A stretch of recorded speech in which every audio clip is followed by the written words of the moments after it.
ಎಥಿಕ್ಸನ್ನು ಕಲಿಯೋಕ್ಕಿಂತ ಮೊದಲು, ಅದರ ಬಗ್ಗೆ ತಿಳ್ಕೊಳ್ಳೋಕ್ಕಿಂತ ಮೊದಲು ನಮ್ಮ ಮನಸ್ಥಿತಿ ಹೇಗಿರಬೇಕು, ನಮ್ಮ ಅಪ್ರೋಚ್ ಯಾವ ಥರ ಇರಬೇಕು ಅಂತ ಇವತ್ತು ನೋಡೋಣ.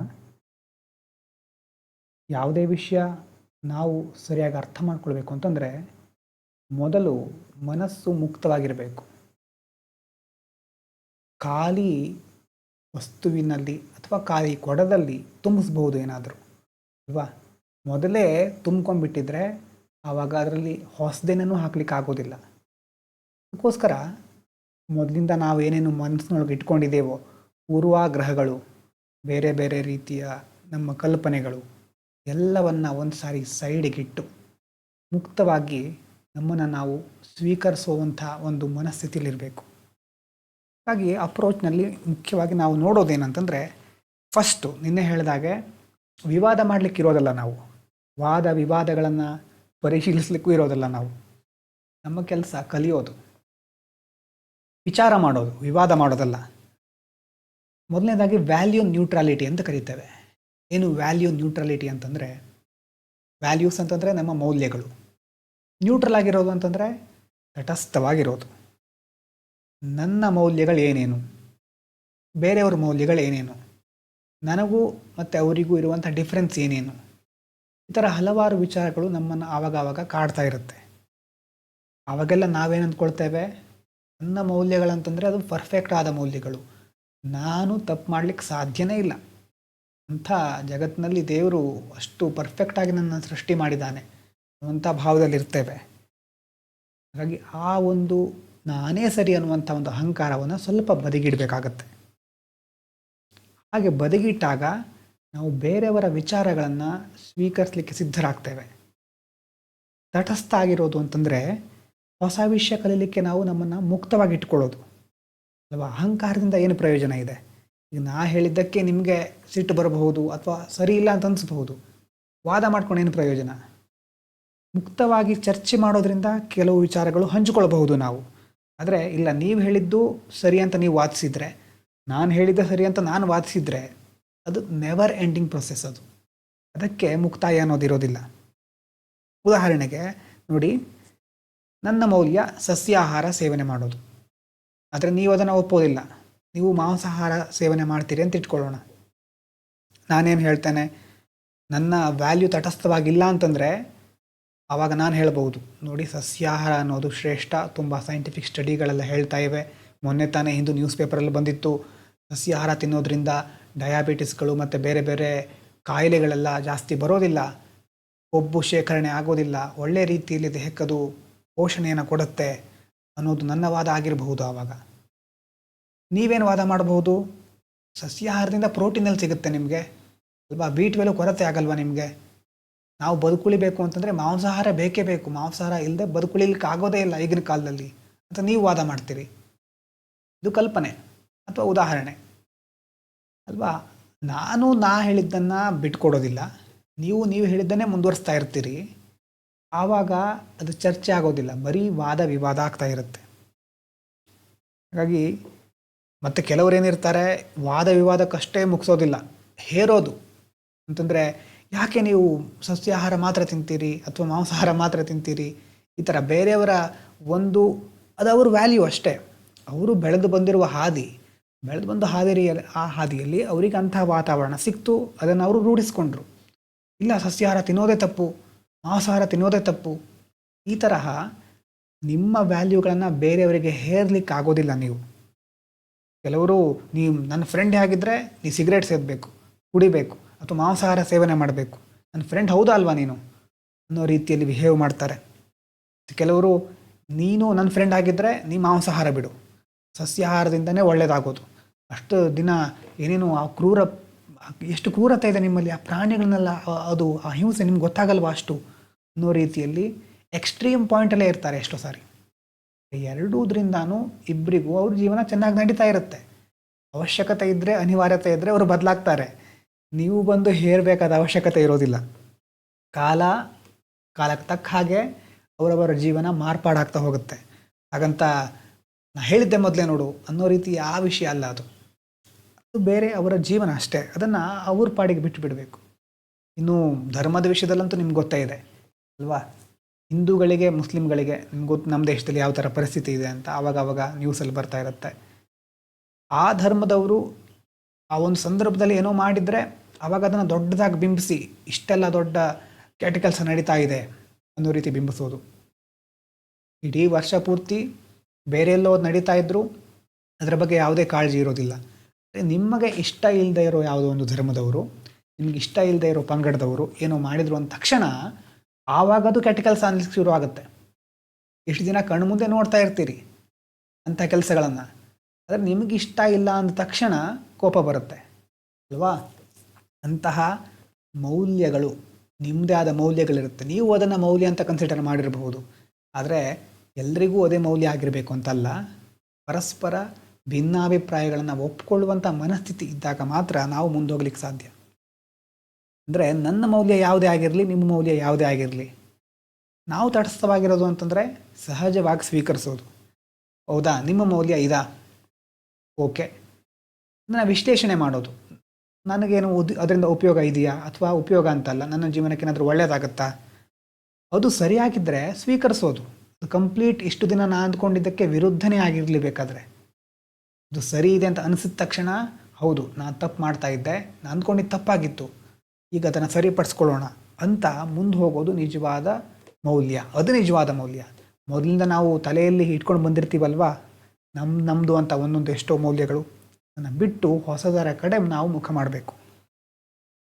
ಆ ಥರ ನೀವು ಮುಖ ಮಾಡಲಿಕ್ಕೆ ರೆಡಿ ಇದ್ದೀರಿ ಅಂತಂದರೆ ಎಥಿಕ್ಸಿನ ಜಗತ್ತು ನಿಮಗೋಸ್ಕರ ಕಾಯ್ತಾ ಇರುತ್ತೆ. ಇಲ್ಲದಿದ್ದರೆ ಅದರ ಡೋರ್ ಆಲ್ರೆಡಿ ಕ್ಲೋಸ್ ಆಗಿರುತ್ತೆ. ಮತ್ತು ಅದನ್ನು ಓಪನ್ ಮಾಡಬೇಕು ಅಂತಂದರೆ ಮತ್ತೆ ಬಹಳ ಕಷ್ಟಪಡಬೇಕಾಗತ್ತೆ. ಮೊದಲನೇದು ವ್ಯಾಲ್ಯೂ ನ್ಯೂಟ್ರಲಿಟಿ ಇರಲಿ, ನಿಮ್ಮ ಮೌಲ್ಯಗಳು ತಟಸ್ಥವಾಗಿರಲಿ. ಎರಡನೇದು ರೀಸನಿಂಗ್ ಮೈಂಡ್ ಅಂತ ಕರೀತಾರೆ. ರೀಸನಿಂಗ್ ಅಂತಂದರೆ ತಾರ್ಕಿಕ ಮನೋಭಾವ, ವೈಜ್ಞಾನಿಕ ಮನೋಭಾವ ಅಥವಾ ಬೇರೆ ಬೇರೆ ರೀತಿಯ ಶಬ್ದಗಳಿದೆ. ತಾರ್ಕಿಕ ಮನೋಭಾವ ಸಾಕು. ತರ್ಕ ಮಾಡೋದು ಅನ್ನೋದ್ರ ಬಗ್ಗೆ ಎಷ್ಟೋ ಸಾರಿ ನೆಗೆಟಿವ್ ಆಸ್ಪೆಕ್ಟ್ ಆಗಿ ನೋಡ್ತವೆ ಎಷ್ಟೋ ಜನ. ತರ್ಕ ಮಾಡೋದು ಅಂತ ಜಗಳ ಆಡೋದು ಅಂದ್ಕೊಂಡ್ಬಿಟ್ಟಿದ್ದಾರೆ. ಜಗಳ ಆಡೋದಕ್ಕೂ ತರ್ಕ ಮಾಡೋದಕ್ಕೂ ಬಹಳ ವ್ಯತ್ಯಾಸ ಇದೆ ಅಲ್ವಾ? ಜಗಳ ಆಡೋದು ಬೇರೆ, ನಾನು ಹೇಳಿದ್ದೆ ಸರಿ ಅಂತ ಮೊಂಡುವಾದ ಮಾಡೋದು ಬೇರೆ, ವಿತರ್ಕ ಬೇರೆ, ಕುತರ್ಕ ಬೇರೆ. ಆದರೆ ಸರಿಯಾದ ತರ್ಕ ಅಂತಂದರೆ ರೀಸನ್ ಅಲ್ವಾ, ಯಾಕೆ ಹೀಗಾಗ್ತಾ ಇದೆ, ಏನು ಕಾರಣ ಇರಬಹುದು, ಹೇಗೆ ಇದನ್ನು ವಿಶ್ಲೇಷಣೆ ಮಾಡೋದು, ಆ ಒಂದು ಮನೋಭಾವದಿಂದ ನೋಡೋದು. ಹಾಗಾಗಿ ಆ ರೀಸನಿಂಗ್ ಮೈಂಡ್ ಇದ್ದಾಗ ನಿಮಗೆ ಬಹಳ ಹೆಲ್ಪ್ ಆಗುತ್ತೆ. ಮುಂದಿನ ದಿನಗಳಲ್ಲಿ ಬೇರೆ ಬೇರೆ ವಿಚಾರಗಳನ್ನು ಥಿಂಕ್ ಮಾಡಬೇಕಾದ್ರೆ ಆ ರೀಸನಿಂಗ್ ಮೈಂಡ್ ನಿಮಗೆ ಓಹೋ ಹೀಗಾದರೆ ಹೀಗಾಗುತ್ತೆ ಅಂತ ಬಹಳ ಬೇಗ ಸೊಲ್ಯೂಷನ್ ಕಡೆ ನಿಮ್ಮನ್ನು ತೆಗೆದುಕೊಂಡು ಹೋಗುತ್ತೆ. ರೀಸನಿಂಗ್ ಮೈಂಡ್ ಜೊತೆ ಇನ್ನೊಂದು ಬೇಕು, ಬ್ಯಾಲೆನ್ಸಿಂಗ್ ಮೈಂಡು ಅಲ್ವಾ? ನಾನು ಅಂದ್ಕೊಂಡಿರೋ ರೀಸನ್ ಮಾತ್ರ ಸರಿ ಅಥವಾ ಬೇರೆಯವ್ರು ಹೇಳಿದ್ದೆಲ್ಲ ಸರಿ, ಎಕ್ಸ್ಟ್ರೀಮ್ ಪಾಯಿಂಟಲ್ಲಿ ಇರೋದಕ್ಕಿಂತ ನಾವು ಬ್ಯಾಲೆನ್ಸಿಂಗ್ ಮೂಡ್ನಲ್ಲಿರಬೇಕು. ಅದಕ್ಕೆ ಸಂಸ್ಕೃತದಲ್ಲಿ ಒಂದು ಉಕ್ತಿ ಇದೆ, ಅತಿ ಸರ್ವತ್ರ ವರ್ಜಯೇತ್ ಅಂತ. ಅತಿಯಾಗಿರೋದು ಯಾವುದೇ ಆಗಿರಲಿ ಅದು ಒಳ್ಳೆಯದಲ್ಲ. ಒಂದು ಕಾಲದಲ್ಲಿ ಅತಿಯಾಗಿರೋದು ಇನ್ನೊಂದು ಕಾಲಕ್ಕೆ ಅದು ಮಾಡರೇಟ್ ಆಗಿರಬಹುದು. ಯಾವುದು ಒಳ್ಳೆಯದು ಯಾವುದು ಕೆಟ್ಟದ್ದು ಅಂತ ಡಿಸೈಡ್ ಮಾಡೋದು ಸಮಯ. ಉದಾಹರಣೆಗೆ ಹೋಮೋಸೆಕ್ಷುವಾಲಿಟಿ ಅಂತ ಒಂದು ಕಾನ್ಸೆಪ್ಟ್ ತೆಗೆದುಕೊಳ್ಳಿ. ಎಷ್ಟೋ ವರ್ಷಗಳಿಂದ ಹೋಮೋಸೆಕ್ಷುವಲ್ ಪೀಪಲ್ಗಳು ಇರಬಹುದು, ಆದರೆ ಅವರಿಗೆ ಸಮಾಜದಲ್ಲಿ ಪ್ರಾಧಾನ್ಯತೆ ಸಿಗ್ತಿರಲಿಲ್ಲ. ಆದರೆ ಇತ್ತೀಚಿನ ದಿನಗಳಲ್ಲಿ ಮಾಡರ್ನ್ ಏಜಲ್ಲಿ ಅವರ ಒಂದು ವ್ಯಕ್ತಿಗತ ಭಾವನೆಗಳನ್ನು ಹಂಚಿಕೊಳ್ಳಿಕ್ಕೆ ವೇದಿಕೆ ಸಿಗ್ತಾ ಇದೆ. ಅದನ್ನು ಸುಪ್ರೀಂ ಕೋರ್ಟ್ನಂಥ ಕೆಲವು ಕೋರ್ಟ್ಗಳು ಗುರುತಿಸಿದಾಗ ಅವಾಗ ಅದಕ್ಕೆ ವ್ಯಾಲ್ಯೂ ಸಿಗುತ್ತೆ. ಟೈಮ್ ಸ್ಪೇಸ್ ಅಂತ ಕರಿತೀವಲ್ವಾ, ದೇಶ ಕಾಲ ಅಂತ, ಸಮಯ ಅಥವಾ ಪ್ರದೇಶ, ಅದಕ್ಕೆ ತಕ್ಕ ಹಾಗೆ ಮೌಲ್ಯಗಳು ಬದಲಾಗ್ತಾ ಹೋಗುತ್ತೆ. ಆ ಮೌಲ್ಯಗಳು ಬದಲಾಗ್ತಾ ಇದ್ದ ಹಾಗೆ ಆಯಾ ಸಂದರ್ಭದಲ್ಲಿ ಜನರು ತೆಗೆದುಕೊಳ್ಳುವ ನಿರ್ಧಾರಗಳು ಬದಲಾಗ್ತಾ ಹೋಗುತ್ತೆ. ಯಾವಾಗ ನಾವು ಅದನ್ನು ಒಳ್ಳೆಯದು ಅಂತ ಕನ್ಸಿಡರ್ ಮಾಡಬಹುದು, ಯಾವುದೇ ವ್ಯಕ್ತಿ ಮೌಲ್ಯ ಇರಬಹುದು. ನಿಮ್ಮ ವೈಯಕ್ತಿಕ ಮೌಲ್ಯ ಯಾವುದೋ ಇದೆ, ನಿಮ್ಮ ವೈಯಕ್ತಿಕ ಮೌಲ್ಯ ಸಮಾಜದ ಸಾಮರಸ್ಯಕ್ಕೆ ಹಾನಿ ಮಾಡದೇ ಇದ್ದರೆ ಆವಾಗ ಅದು ಒಳ್ಳೆಯದು, ಎಲ್ರಿಗೂ ಒಳ್ಳೆಯದು. ಅದನ್ನು ನಾವು ಎಲ್ಲರೂ ಒಪ್ಕೊಳ್ಬಹುದು. ಆದರೆ ನಿಮಗೆ ಸರಿ ಅದು, ಆದರೆ ಸಮಾಜಕ್ಕೆ ಕೆಟ್ಟದ್ದು, ಅದು ಒಳ್ಳೆಯದಲ್ಲ ಅಲ್ವಾ? ಅದು ನಿಮಗೆ ಅರ್ಥ ಆಗಿರ್ಬೋದು. ನೀವು ಅಂದ್ಕೊಂಡಿರೋದು ಒಂದು, ಸಮಾಜ ಬಯಸ್ತಾ ಇರೋದು ಇನ್ನೊಂದು. ಇದನ್ನೆಲ್ಲ ನಾವು ಯಾವ ಥರ ನೋಡ್ತಾ ಇದ್ದೀವಿ ಅಂತಂದರೆ ಪರ್ಸ್ನಲ್ ಆ್ಯಂಬಿಷನ್, ಈಗ ಪ್ಯಾಷನ್ ಆ ಥರದ್ದಕ್ಕಲ್ಲ ನಾವು ನೋಡ್ತಾ ಇರೋದು, ಕೃತ್ಯಗಳಿಗೆ. ನೀವು ಒಂದು ವೇಳೆ ಬೇರೆ ಯಾರ ಹತ್ರ ಇರೋ ಹಣವನ್ನು ಪಡ್ಕೊಳ್ಬೇಕು ಅಂತಿದ್ರೆ ಅದನ್ನು ಯಾವ ಮಾರ್ಗದ ಮೂಲಕ ಪಡ್ಕೊಳ್ತೀರಿ? ಕೇಳಿ ಪಡ್ಕೊಳ್ತೀರೋ ಅಥವಾ ಕದ್ಕೊಂಡು ಬರ್ತೀರೋ? ಕದ್ಕೊಂಡು ಬರೋದ್ರಿಂದ ಸಮಾಜದಲ್ಲಿ ಕಳ್ತನ ಜಾಸ್ತಿ ಆಗ್ತಾ ಇದೆ ಅಂತ. ಎಲ್ಲರೂ ಕಳ್ಳರಾದ್ರೂ ಒಳ್ಳೇದು ಹಾಗಾದರೆ? ಅಲ್ಲ ಅಲ್ವಾ? ಹಾಗಾಗಿ ಸಮಾಜದ ಮೌಲ್ಯ ನಿಮ್ಮ ಮೌಲ್ಯ ಒಂದಾದಾಗ ಅದರಿಂದ ಸಾಮರಸ್ಯ ಉಂಟಾಗುತ್ತೆ. ಹಾಗಂತ ಸಮಾಜ ಹೇಳಿದ್ದೆಲ್ಲ ಒಪ್ಕೊಂಡಿರ್ಬೇಕಾ? ಸಮಾಜ ಏನು ಹೇಳಿದ್ರು ತಲೆ ತೆಗೆಸ್ಕೊಂಡಿರ್ಬೇಕಾ? ಆಗಲ್ಲ. ನಿಧಾನವಾಗಿ ಗೊತ್ತಾಗುತ್ತೆ ನಿಮಗೆ. ಎಥಿಕ್ಸ್ ಅದಕ್ಕೆ ಕಂಪ್ಲೀಟಾಗಿ ಕೇಳ್ತಾ ಇರಬೇಕು, ಅವಾಗವಾಗ ನೋಡ್ತಾ ಇರಿ. ಹಾಗಾಗಿ ಎಕ್ಸ್ಟ್ರೀಮ್ ಪಾತ್ ಅನ್ನೋದು ಬೇಡ, ಬ್ಯಾಲೆನ್ಸ್ಡ್ ಆಗಿರಲಿ ನಮ್ಮ ಮನಸ್ಸು. ಇನ್ನೊಂದು ಕಾಂಟಿನಮ್ ಅಪ್ರೋಚ್ ಅಂತ ಕರೀತಾರೆ. ಕಾಂಟಿನಮ್ ಅಂತಂದರೆ ಒಂದು ಸ್ಕೇಲು, ಒಂದು ಚಿಕ್ಕವರಿದ್ದಾಗಲ್ಲ ಲೈನ್ ಹೇಳೋದಕ್ಕೆ ಬಳಸ್ತಾ ಇದ್ದೀವಲ್ವ, ಸ್ಕೇಲು. ಒಂದು ತುದಿನ ಇನ್ನೊಂದು ತುದಿ ತನಕ ಕೆಲವು ನಂಬರ್ಸ್ ಇರುತ್ತೆ. ಇನ್ನೊಂದು ವರ್ಡ್ ಬರುತ್ತೆ ಡೈಕಾಟಮಿ ಅಂತ. ಡೈಕಾಟಮಿ ಅಂತಂದರೆ ಕನ್ನಡದಲ್ಲಿ ಇಬ್ಬಾಗ, ಎರಡು ಭಾಗ ಆಗಿರೋದು. ನಮ್ಮ ಮನಸ್ಸು ಎಷ್ಟು ಚಾಲಾಕಿ ಅಂತಂದರೆ ತಕ್ಷಣ ನಿರ್ಧಾರಕ್ಕೆ ಬಂದ್ಬಿಡುತ್ತೆ. ನೀವು ನೋಡಿ, ನೀವು ಓದಬೇಕಾದ್ರೆ ನಾವು ಹೇಗಿರ್ತೇವೆ ಅಂತಂದರೆ ಫುಲ್ಲು ಪರ್ಫೆಕ್ಟಾಗಿ ಓದಿದ್ರೆ ಮಾತ್ರ ನಾನು ಕರೆಕ್ಟ್ ಇದ್ದ ಹಾಗೆ, ಇಲ್ಲದಿದ್ರೆ ಏನೂ ಓದೋದಿಲ್ಲ. ಅವತ್ತು ಗೋಲ್ ಹಾಕ್ಕೊಂಡಿರೋದು, ಅವತ್ತು ಟಾರ್ಗೆಟ್ ಹಾಕ್ಕೊಂಡಿರೋದು ಎಲ್ಲ ಕಂಪ್ಲೀಟ್ ಆದರೆ ಮಾತ್ರ ನಾನು ಗ್ರೋತ್ ಆಗ್ತಾ ಇದ್ದೇನೆ, ಇಲ್ಲದಿದ್ರೆ ನಾನು ಫೇಲ್ಯೂರ್ ಕಡೆ ಹೋಗ್ತಾ ಇದ್ದೇನೆ ಅನ್ನೋ ಎಕ್ಸ್ಟ್ರೀಮ್ ಪಾಯಿಂಟಲ್ಲಿರುತ್ತೆ ಮನಸ್ಸು ಸಹ. ಪರ್ಫೆಕ್ಷನಿಸಮ್ ಕಡೆ ಮುಖ ಮಾಡ್ತಾ ಇರ್ತೇವೆ ಅಲ್ವಾ? ಪರ್ಫೆಕ್ಟ್ ಆಗಿರಬೇಕು, ಪ್ರತಿಯೊಂದು ಚೆನ್ನಾಗಿರಬೇಕು, ನಾನು ಹೀಗೆ ಇರಬೇಕು, ಹಾಗೆ ಇರಬೇಕು, ಒಂದೇ ಸ್ವಲ್ಪನೂ ಬದಲಾಗಬಾರ್ದು ಅನ್ನುವ ಮನಸ್ಥಿತಿ ಇರುತ್ತೆ ಎಷ್ಟೋ ಜನರಿಗೆ. ಹಾಗಾಗಿ ಇಬ್ಬಾಗ ಆಗಿರುತ್ತೆ. ಇಬ್ಬಾಗ ಅಂತಂದರೆ ಒಂದು ಸಮಾಜದಲ್ಲಿ ಒಬ್ಬರನ್ನು ನೋಡಿದಾಗ ಓಹೋ ಇವರು ಒಳ್ಳೆಯವರು, ಬೇರೆಯವರೆಲ್ಲ ಕೆಟ್ಟವರು, ಅಥವಾ ಇವರು ಒಳ್ಳೆಯವರ ಕೆಟ್ಟವರ, ಅಥವಾ ಇವರು ಬ್ಲ್ಯಾಕು ಅಥವಾ ಇವರು ವೈಟು, ಅಥವಾ ಇವರು ಆನೆಸ್ಟ್ ಆಗಿರ್ತಾರೆ, ಇವರು ಕರಪ್ಟ್ ಆಗಿದ್ದಾರೆ. ಈ ಥರ ಯಾರನ್ನೇ ಆಗಿರಲಿ, ಯಾವುದೇ ಪರಿಸ್ಥಿತಿ ಆಗಿರಲಿ, ಒಂದೋ ಇದು ಅಥವಾ ಅದು, ಇದು ಅಥವಾ ಅದು, ಈ ಥರ ಎರಡೇ ಮಾರ್ಗದಲ್ಲಿ ನಾವು ಚಿಂತನೆ ಮಾಡ್ತಾ ಇದ್ದರೆ ಇದು ಡೈಕಾಟಮಿ ಅಪ್ರೋಚ್. ಅದು ನಿಮ್ಮನ್ನು ನಿಶ್ಚಿತವಾದ ಉತ್ತರದ ಕಡೆ ತೆಗೆದುಕೊಂಡು ಹೋಗಬಹುದು. ಆದರೆ ಎಥಿಕ್ಸ್ನಲ್ಲಿ ಹಾಗಾಗೋದಿಲ್ಲ. ನೀವು ಮ್ಯಾಥಮ್ಯಾಟಿಕಲ್ ಮೈಂಡ್ಸೆಟ್ಟಿಂದ ಎಥಿಕ್ಸ್ ಕಲಿಲಿಕ್ಕೆ ಆಗೋದಿಲ್ಲ. ಮ್ಯಾಥ್ಸ್ನಲ್ಲಿ ನಿಮಗೆ ಒಂದು ಲೆಕ್ಕ ಬಿಡಿಸಿದ ಮೇಲೆ ಒಂದು ಉತ್ತರ ಬರುತ್ತೆ. ಎಥಿಕ್ಸ್ನಲ್ಲಿ ಹಾಗಾಗೋದೇ ಇಲ್ಲ ಅಲ್ವಾ? ಎಥಿಕ್ಸ್ ಮೈಂಡ್ಸೆಟ್ಟೇ ಬೇರೆ. ಇಲ್ಲಿ ಪರ್ಫೆಕ್ಟ್ ಆನ್ಸರ್ ಅನ್ನೋದು ಇರೋದೇ ಇಲ್ಲ ಯಾವಾಗಲೂ. ಮ್ಯಾಥಮೆಟಿಕ್ಸ್ ಥರ ಇಲ್ಲಿ ನನಗೊಂದು ಆನ್ಸರ್ ಬೇಕೇ ಬೇಕು ಅಂತ ನೀವು ವಾದ ಮಾಡಲಿಕ್ಕೂ ಆಗೋದಿಲ್ಲ. ಒಂದು ಪ್ರಶ್ನೆ ಕೇಳ್ತೇನೆ, ನೀವೇ ಥಿಂಕ್ ಮಾಡಿ. ನಿಮ್ಮ ಪ್ರಕಾರ ನೀವು ಒಳ್ಳೆಯವರಾ ಅಥವಾ ಕೆಟ್ಟವರಾ?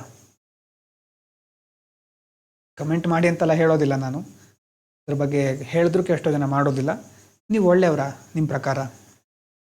ನಿಮ್ಗೆ ಅನಿಸ್ಬೋದು ಹೌದು ಒಳ್ಳೆಯವರು, ಕೆಲವರಿಗಿಲ್ಲ ಕೆಟ್ಟವರು ಅಂತಂದ್ರೆ ನನ್ನನ್ನು ನಾನು ನೋಡಿಕೊಂಡಾಗ ಇಲ್ಲ ಇಷ್ಟೊಂದು ಕೆಟ್ಟ ಗುಣಗಳು ಇದೆಯಲ್ಲ ನನ್ನಲ್ಲಿ ಅಂತ ಕೆಲವರಿಗೆ ಗೊತ್ತಿರುತ್ತೆ. ನಿಮ್ಮ ಪ್ರಕಾರ ನೀವು ಸಾಹಸಿನ, ಹೇಡಿನ?